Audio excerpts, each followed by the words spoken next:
So for those who are looking for a Magicka DK build, especially if you're looking for a staff build, I decided to try out Molten Whip as my first time really utilizing Molten Whip. And I will say that although it does hit harder, the gameplay is ass. For those who do want to utilize this little mini game, here is a build that I kind of like for you. I've made a little bit of changes to it. I actually recommend running food. And so for this particular build, I did go with Rattle Cage just so that I don't have to run major sorcery and I can utilize it as I can utilize the slot more for flex. Even though I still use the ability, I primarily use the other morph for healing. I do recommend running two pieces of reinforced for the extra damage. You need for the extra mitigation. You need as much mitigation as possible on a Magicka DK because the healing isn't all that great. I mean, Burning Ember's swipe got nerfed to shit. Coag is very expensive, and typically what you're going to utilize to spam is Cauterize because it heals better than Coag and it costs less. Right, so you can get 2 ticks for the same price of utilizing Coag. Typically, you're going to use Coag when you're really low HP, and hopefully you don't get executed in the process because they're not running a sword and shield on the back bar. So like I said, I'm running 5 pieces, and this is a 2 heavy, 5 light with Bloodspawn, and on the small pieces it's all Magicka. Tri-stat on the large pieces. You can use Bloodspawn, or if you want to play it in Cyrodiil, I would run probably 2 pieces that give you the armor bonus, just because the damage reduction, because typically Magicka DK gets stuck fighting multiple opponents. And so the damage reduction is more than likely better, especially because when you're playing with Seething Flames, when you're playing with Molten Whip, the damage doesn't come, you're not spamming Dizzy Swing. Dizzy Swing has like a very similar tooltip, but you can spam it over and over and over again. Or if you're utilizing something like Jabs, like most other spammable abilities, like DK really doesn't have a spammable. It's really meant to win the war via attrition, but unfortunately ZeniMax has ruined this class where it doesn't do that really anymore, and you've kind of relegated to playing this little pseudo burst damage over time builds, and it doesn't really work, especially in the meta of high burst, because everything is literally Dizzy, Dawnbreak, Execute, right? So when you're fighting stamina builds that can literally just do a Dizzy Swing, medium attack for the stun, Dawnbreak, Execute, it makes playing a Magicka DK in that world, especially when you're outnumbered, very lackluster. Especially because you end up having to trade either damage for survivability or region for survivability or region for damage, etc. So I try to maximize the damage on this build while also maximizing the region, and do your best to be tanking. And I typically utilize situational blocks or roll dodges, typically blocking the burst and eating stuns fairly early instead of waiting till I'm like medium, like halfway through HP or 3/4, because the moment you get to like execute range, it's very hard to heal on a Magicka DK when you're that low, especially without the whip proc for the heal. Without Parallash, you typically, Parallash is your biggest heal hands down on a Magicka DK build, and so you're literally giving up your biggest heal for your biggest damage. It's a stupid trade-off because nothing else in the kit deals real damage, especially the dots. And we're just going to take a look at this. This is the build. Basically, this is my no CP build. I do a lot of BGs, so for those who like Battlegrounds, you can still utilize Bloodspawn. I do recommend Bloodspawn. There are so many proc sets that the damage reduction from Bloodspawn outweighs running a Scora. You really don't need the extra damage.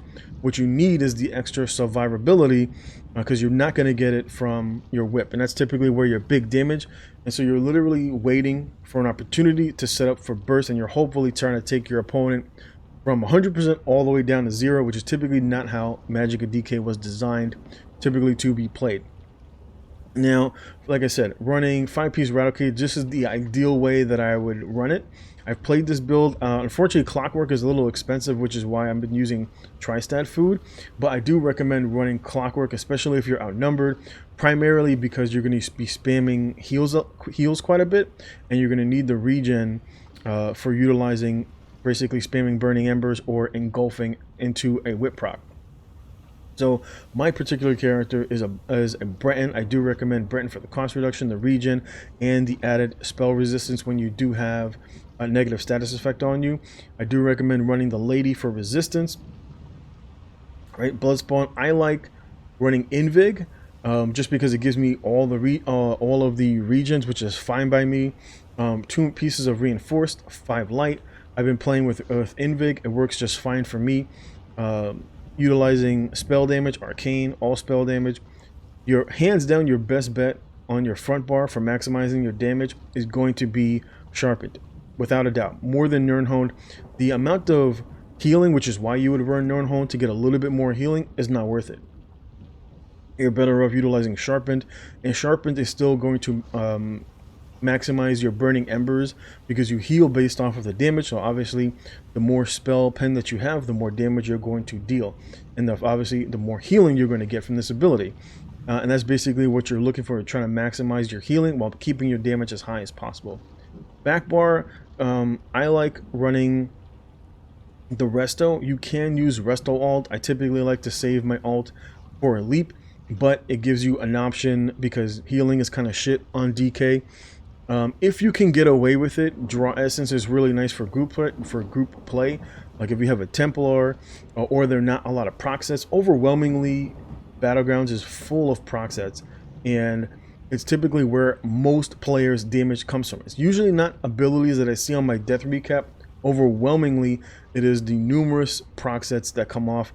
And so if you can get away with running Draw Essence, I recommend Draw Essence for the extra damage. Otherwise, just go ahead and basically put Coag on your back bar if you're getting pressured. If you're getting pressured too much from dealing with proxies, which is where I recommend running Bloodspawn. You can see the tooltip on my whip fully proc. This is basically with the Seething Flames buff as well as the light attack on the back bar. We're running the weapon glyph on the back bar, and I recommend running poisons to maximize your damage.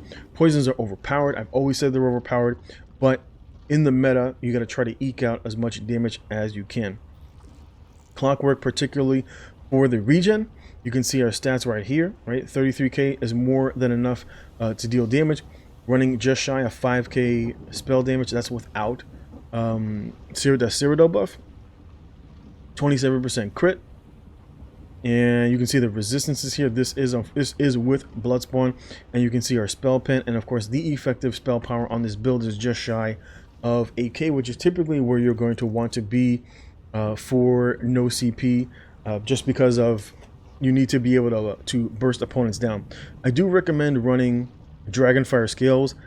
There are so many Magicka sorts, and even with Dragonfire Scales, you still take so much damage. It's like, I at times wonder if it really is 50% reduction, because I will still have Dragonfire Scales on my back bar and still get hit for 5k frags, and I'm like, how? But Magicka Sorks OP, always have been. ZeniMax has absolutely no idea how to balance a game, and it shows patch after patch. I do recommend, of course, running Shattering. I have always recommended running Shattering, especially because whenever they added the heal attached to it, it was hand down the best morph, because everybody dodge rolls the whip. Everybody. Whether you're a stand build or a Magicka build, everybody after a Shattering Rocks always dodge rolls. So there was never a point running Fossilize. This would basically be your flex spot. Primarily, I utilized it for the healing, basically to eke out as much healing, because you get a little bit of healing over time from Cauterize, you get a little bit of healing over time from Structured Entropy, and then of course you could either run Draw Essence for a little bit of extra damage. It does give you more healing, as well as Burning Ember. So you've got multiple abilities to heal you, as well of course your ultimate, and you gain a shield from your burst ability from Ferocious Leap. Is basically the build that I will be running. You can see my regions right here. This is with a pot. So almost 1800 Magicka recovery with the lady is more than enough. I do recommend running the lady because there's, especially for the Magicka Sorks, there's so many Magicka Sorks, so many proc sets, and stand builds of course are OP as shit. Most other classes aren't too bad, but this particular patch I feel of course the damage is higher because everybody got a free 1k extra weapon damage and spell damage, and hands down that always benefits classes like most stam classes because the coefficients are higher on most of their spammable abilities. And that's particularly one of the issues that Magicka DK has, is that it really doesn't have a spammable ability, because none of these abilities are designed to be spammed. They're all typically damage over time, and this was designed more for like a pseudo execute, but you've got nothing to bring your opponents to that execute except for the actual whip proc. So typically what you would do is you'd basically double dot somebody. If you had a leap up, you would then hit cauterize to basically get your 3 stacks, leap into a molten, and that's typically going to be your execute for most classes, just like just every class. And then everything else outside of that is just literally waiting for that whole process to start all over again. It's kind of not like most other classes have access to an execute. Every stand build has access to at least one execute, which is kind of stupid that Magicka DK doesn't even have access to an execute, while stand builds have access to 2 or more, right? Because you can utilize a bow in your back bar, you've got a dot execute, and then you've got a spammable execute, and Magicka DK is sitting there waiting for their dots to tick. It's so stupid, but it's one of the most, I'd say it's probably one of the weakest classes. Good for 1v1s, terrible for open world unless you're fighting like low CP players. Then you'll always see highlights fighting low CP players. But especially in BGs, for those who do want to run a staff, this is particularly the way that I would run it. Gives you high regen, high burst, and enough healing to be able to survive most of the burst. I was trying it out just particularly with running what's it called, the Atro, but I do recommend running for the extra resistance, because just without, let's say just without the proc, right, without the blood spawn proc, you're only sitting at 16k, and so it's not enough. I do recommend wholeheartedly make sure reinforced, definitely reinforced on both pieces with the lady is definitely going to be your best bet, just because everything hits so hard. So if you're looking for a Magicka DK, this is what I'll be running. I do enjoy it. It has a lot of damage, and it definitely takes a little bit of knowledge to basically get the rotation down so that you become more effective at it. Feel free to like, comment, and subscribe, and I'll check you out next time. Almost forgot real quick in terms of the CP about what I would run. I'll just go ahead and show it to you. Warm out in terms of the green tree is going to be your best bet. Rationer for PvP to increase the duration of your pots, of your food. Liquid efficiency for better pot resources, and increase your mount speed was the other one. Probably could go with, for example, like fall damage. I think that's fall damage. I think that's a regular passive. Yeah, this is probably going to be the ones that I would utilize. In terms of the blue tree, I went with Arcane Supremacy for the extra Magicka. It's basically you went the damage route. You could go Untamed Aggression, or you could go the route for where is it? Could go the route here for increased damage done with single target abilities. That's also an option. You can go this route. If you didn't want to go this route, you can go ahead and grab this one. I believe it also works with dots according to VCore. But I went with this one. You can work with whatever. I think this will probably give you a little bit more damage. This one will give you a little bit more healing. Fighting finesse for the extra critical and critical healing. You're going to need it, and especially on DK. You're going to need the extra healing and the extra critical damage, especially for burst. Burst heals and burst damage, and then of course increasing your healing done with single target abilities, which is primarily going to be like your coag for your self healing. In the red tree, I went with strategic reserve, because typically you're waiting for a leap, so it's going to give you around 450 or so extra health recovery, which obviously is good. You're going to need it. I went with survival instincts for the cost reduction while you are affected. This is when afflicted with a status effect. It says your abilities cost less. Magic and DK abilities cost a shit ton, so really good to have.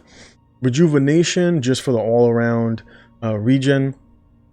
Juggernaut, while you're affected by crowd control effects, you are taking damage reduction, and you are literally going to need as much damage reduction on a DK, because typically you're going to be fighting multiple opponents, especially due to the lack of mobility. You're not a stand build, you really can't sprint, you don't have streak or cloak, etc. So you're going to be face tanking a lot of damage. You're going to get CC'd literally on cooldown. So this is probably one of the best choices for the DK class, just because you're going to need it.